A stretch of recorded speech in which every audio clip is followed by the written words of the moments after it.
Et c'est le moment de vous expliquer un outil d'analyse technique. Et cet outil, cette semaine, c'est une tendance. C'est pas vraiment un outil, mais plutôt expliquer ce qu'est une tendance dans le monde financier, Antoine. Oui, exactement.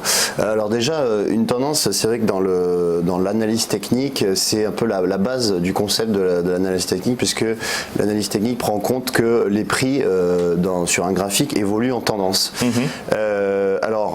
C'est vrai que lorsque on est chez un broker, et là notamment chez eToro, vous pouvez avoir accès à une interface graphique, comme vous pouvez le voir sur l'écran, et grâce à cette interface graphique, vous allez avoir des outils que sont par exemple des supports, des résistances ou des moyennes mobiles qui vont vous aider à mesurer cette tendance. D'accord. Donc comment on mesure une tendance? Déjà par exemple avec l'évolution des creux et sommets successifs.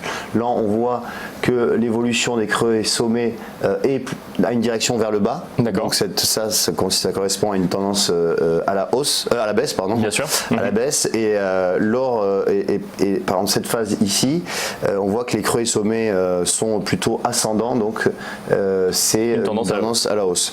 Il faut savoir également que il y a trois tendances. Il n'y a pas deux tendances, mais trois. Il y a une tendance haussière, baissière, mais également plate.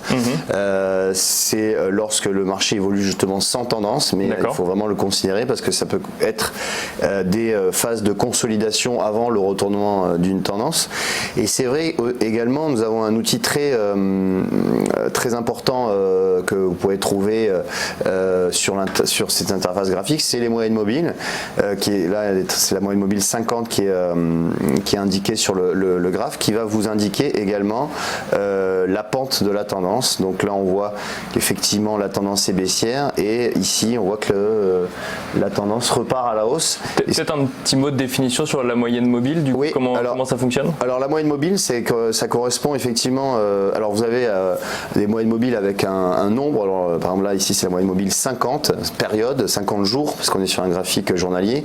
Ça correspond à la moyenne des 50 dernières clôtures sur l'indice CAC 40, et la moyenne de ces 50 clôtures va vous donner un niveau, et ça va tracer en fait ensuite la moyenne mobile. C'est ça, donc ça permet en fait d'imaginer une tendance ou de comprendre une tendance plutôt qui ne tienne pas forcément compte des variations quotidiennes, mais vraiment sur une tendance de long terme. De long terme, oui, c'est ça. D'un indice. Oui, exactement, et c'est vraiment la première fonction de la moyenne mobile, c'est un indicateur de tendance.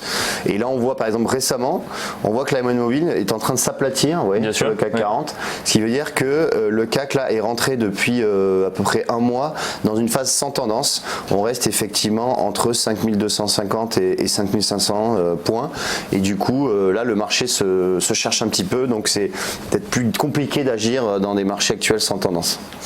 Merci beaucoup pour cette définition, Antoine Fraisse-Cellier. Je rappelle que vous êtes analyste de marché chez eToro, et merci également à David Derry, Social Media Manager chez eToro.